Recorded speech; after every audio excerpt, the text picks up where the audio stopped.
The Warriors post-game live. Some bad news for the Golden State Warriors in 12 minutes and 6 seconds. JK was a bit hesitant tonight. 4 rebounds, only 1 turnover, but he did not return to the game after halftime due to knee soreness. Remember, folks, he was questionable today with bilateral knee tendonitis, so that's not something you want to mess with. Maybe that had to do with his game tonight because we were yelling in the studio, Fezzi, go to the rack, go. Be aggressive. And so maybe he was thinking too much after coming off of the bench for the first time this season. But they need this guy at some point. He's athletic. He got off to a great start this season, hit a bit of a slump over the last 3 games. So you don't want to mess with knee soreness. You hope the injury is not serious for the young man. Yeah, a knee injury for Jonathan Kuminga would explain some of his tentativeness, especially going to the rack. I thought tonight was one of those nights, tonight or last game, where some of the nights where he could have really taken control, gunned downhill, gone into the middle of the paint. Everything we've said about Steph and Jimmy Butler so far, about how they were so effective at getting to the rim, I thought Jonathan Kuminga could have done some of that. And so if he does have some knee injuries, at which he does, if he has some knee injuries, that explains the fact that he was trying to figure it out and try to play through the injury. But the Warriors need him. They need Jonathan Kuminga. They need his athleticism. They won this game tonight against the, this young, scrappy defensive team. And I think if they have that extra motor, that guy that can get to the rim at will, which I think JK is, that's a guy that can really blow this offense even more open in terms of the way that he can create shots for guys, the way he can create shots for himself. I think that he's still trying to figure out where he fits into this offense. You can see it in the way the team is playing.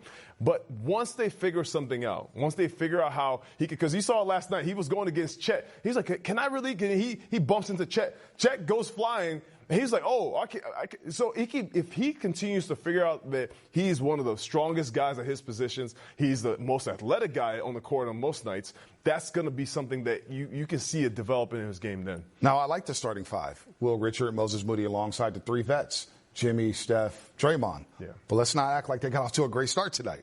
The Warriors scored 14 points in the first quarter. They were not going to the rack. So we saw some of the finishing lineups, some mixing and matching. I thought Al Horford did a good job off the bench. So Steve Kerr's still going to have to tinker with that first 5, right? Because they got off to a terrible start tonight. Yeah, but they're going against Victor Wembanyama. I hear you. And I think there is something to be said about somebody who's 7'5". Have you even seen somebody 7'5" before, Bonte? I haven't. Okay, 7'5" is me plus 6 inches. That's a big guy. So I think the Warriors were really trying to understand how to get into the paint with this guy who is looming that's going to block their shot. This is ridiculous. I mean, one step from outside, just getting to the rim. You saw a lot of incredible, whether it's finishes, whether it's some incredible shots, step backs. Victor is he is the future for the NBA. All right? Every time I see him do something, I'm amazed. 15 rebounds. The 10 assists were even more important because he was creating shots. Not only is he an incredible shot maker, he's also looking to create shots for his teammate. And at 7'4", 7'5", 7'5". Sorry. Don't short him the At 7'5", his sight of vision, his vision is incredible. He can see everything on the court, and nobody can affect that shot. Yeah, Wembanyama with his 3rd career triple-double tonight. And it was probably a B-plus game for him because I thought Draymond Green did make him work, but that is crazy. Game at 31, 15, and 10. It's ridiculous. The 8 turnovers. He had some bad passes. He was a little erratic for the San Antonio Spurs tonight. So, they'll look to clean that up Friday night against the Warriors in a cup game. But let's check out the final team stat comparison for tonight. The Warriors, in the first game of 2 against San Antonio this week, they outlast them. The turnovers, all right, not as bad as it looked a lot worse. 9 turnovers in the first half. Exactly. 7 in the second half. That says a lot about the improvement. I thought the Warriors did a great job of running on their turnovers, too, in the second half. They got to the free throw line. Look at that. Plus 18 from the free throw line. And plus, you see the points in the paint right there. San Antonio with a plus 30 advantage when it came to that, but that was due to Wemby just roaming all over the floor. But Steve Kerr has to be happy. Let's hear from the head coach of the Golden State Warriors as his team beats the Spurs on their home floor. Yeah, I mean, we weren't exactly panicking, and we're 6-6, and there's 70 games left, but we needed to rediscover our identity. The ball movement right away, even though we scored 14 points in the first quarter, I liked the process. The ball was moving. Everybody was sprinting into ball screens, sprinting the floor, getting to our spots in transition, competing defensively. And that just felt like our team out there. What was the calculus between with the new starting lineup, and how do you think that group? Yeah, well, we need, but with Jimmy, Jimmy needs some shooting around him, so we wanted to get Moses and Will out there for the spacing, and then one of the things Will's been doing a great job of is just moving the ball, and Steph and Draymond thrive on ball movement, and Will just keeps reversing the ball, just like Gary. Gary's a great ball reverse guy, and so I thought Gary was fantastic in the second half, and what a pro, guy hasn't been in the rotation for 2 weeks, and you never hear anything from him. He stays upbeat, positive. Everybody loves him. And then he always stays ready. And so I just thought we got great contributions from our role players in a way that enhanced our best players. What words can you even use to describe Steph's night? Routine. I've seen this. How many times has he scored 40 in his career? 73, I think. I thought it was 73. Oh, it's on the quarter, my bad. Yeah. 73? 73. Yeah. I'm kidding, obviously. That was not routine. But, when you have the privilege of watching Steph for 11 plus years, like I have, you get used to this. And he's the reason this whole thing has happened. He's our Tim Duncan. He's the sun, in our solar system. And he's just such an incredible player and teammate. And it's great to see him back out there. I thought last night he was able to at least shake the rust off. It's probably good. He only played 19, 20 minutes. And you could see even in the first quarter, he was still a little rusty, and then he found it. And Draymond, I told the coaches this is like such a Draymond night. He's got the highest plus minus on our team. He's one of the most impactful guys. The way he guarded Wemby was incredible. And then you look at the box score. He's 1 for 10, fouls out, 4 turnovers. But the guy just wins. He's a winner. And the way he and Steph have played together over the last decade, that continuity is one of the reasons we're still here competing. Steve, there were obviously a bunch of differences between last night and tonight. What did you think the biggest one was? Just overall competitive spirit. I just felt like we were connected, and the guys were embarrassed last night, and we were a little out of whack, and this happens. I told the team today in 2022 we won the title. I think we lost 6 games in a row in March, if I'm not mistaken. Might have been like 8 out of 9 or something, and we won the title like 3 months later. So in the 82-game season, you're just going to have spells, but the important thing is to rediscover your identity and your competitive spirit, and that's what I saw tonight. How much of the last 6 games where you lost your identity and lost a bunch of games, how much of that was just related to Steph shooting slump, and then Steph misses 3 games, and he hadn't really given you a night like this or even near this for a couple weeks?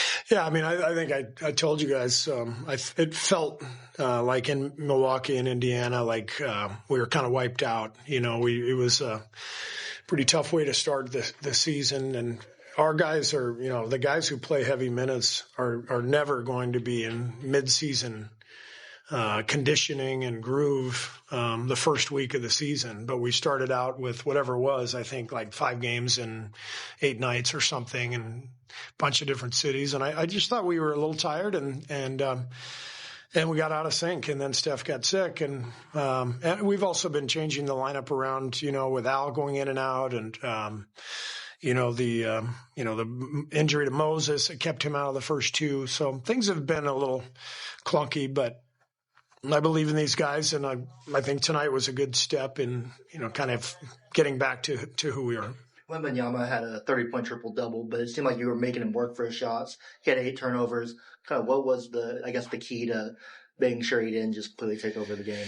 Well, you said it. You got to make him work for everything, and you just can't give him the easy stuff. It didn't feel like he got a lot of easy baskets tonight. Draymond did an incredible job on him, and he's one of those guys you just have to embrace the fact that he's probably going to get 30. But you just want to make it difficult and try to keep him off the foul line. He got 6 6 free throws, a couple of them late. So overall, we did a decent job on him, but the guy is just an incredible player. Is this starting lineup one that you want to give like a runway to? For sure. Just like I gave that first starting lineup a runway, you guys asked me if we were going to stay with that. And I said, we will going forward, and we'll do this going forward. And that can change at any time based on how the team is and who's healthy and all that stuff. But yeah, we'll for sure start them again on Friday and, see how it goes. I guess the reason why. Fezzi, it's about that time as we check out the wild Western Conference. Yeah! And the Lakers are making some noise because they're down by 31 to Oklahoma City. Send out the bat signal. Bat signal for LBJ. LeBron James has yet to play this season, but he was assigned to the G League affiliate. The South Bay Lakers today will participate in his first full practice of the season, including 5-on-5. As he's working toward a debut for the LA Lakers. He's been out with sciatica, a back injury. So LBJ with the Lakers struggling over the last couple games. They got off to a great start. Luka Doncic, also Reeves playing really well, Rui Hachimura. But LeBron James is on his way back. Yeah, the Lakers have done a great job so far this season. If you would have told me they'd have this start, missing LeBron and Luka for a significant amount of time, I would not have expected Austin Reeves to step into the role and become a lead scorer. He's shown that he can carry the team in those moments. And hopefully that's a style of play that he can use when LeBron and Luka are in the game, where they have those non-Luka minutes or the non-LeBron minutes. He can be that second leading scorers in those lineup. But the Lakers are really doing a great job. I got to give a shout-out to DeAndre Ayton, another guy who's really stepped his game up. I think he's averaging about 16 points a game. Give a shout-out to the big fella. But, yeah, it's time for the King to come back. 8-3, the Lakers. They'll be 8-4 after getting blasted by Oklahoma City. I got to tell this story about it. Go ahead. So I'm taking a hike with my cousin the other day, right? And she's saying she was looking for a Bible. And she was like, man, I didn't know that LeBron made Bible. The King James Bible. All right, I'm done. All right. Your friend didn't go to Vanderbilt or Yale, huh? She did. She needed to get back to church. That's all. That's why it's one of the most sold books of all time. It's LeBron James. Erica's on the gym right now on camera. She's out here cracking up. You're not supposed to egg them on, Erica. You're not supposed to laugh. This is a tough stretch for Bradley Beal. We know about his time in Phoenix. Moved on to the LA Clippers this season, 2 years at $11 million, but he is out for the season with the hip injury. Man.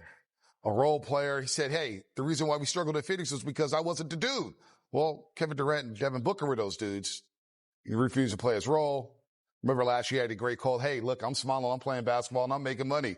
So he's out for the year. I'm not sure if that's a tough blow for the Clippers because it felt like they had too many guys, but Bradley Beal could be a Hall of Fame player. A bucket getter, once averaged over 30 a game. You hate to see it end like this for him if this is the end. Yeah, Bradley Beal is one of the special players in our league, an incredible scorer. Was that for the Washington Wizards for a long time. Obviously, out of the University of Florida in the SEC, we're familiar with those guys, how they play here with Al Horford and Will Richard. Been played with injuries for a long time in this league, and it's a kiss of death, man. Injuries are tough. For him, he struggled with that when he was in Phoenix last year. They missed a lot of those guys, and even now he's with the Clippers and missing the whole year due to an injury. You hate to see it for a guy like that who's so talented. The Clippers that's a very talented, well-built team built for the playoffs. But with the injuries that they've dealt with Kawhi maybe missing some time, and he did at some point, they just never have been able to get into a groove and really see their full potential. All the offseason noise with Kawhi Leonard or Steve Ballmer, they've lost 5 games in a row. They're now 3-7 and out of the box in the Western Conference. All right, moving on to another team that's out of the box as well, the Dallas Mavericks.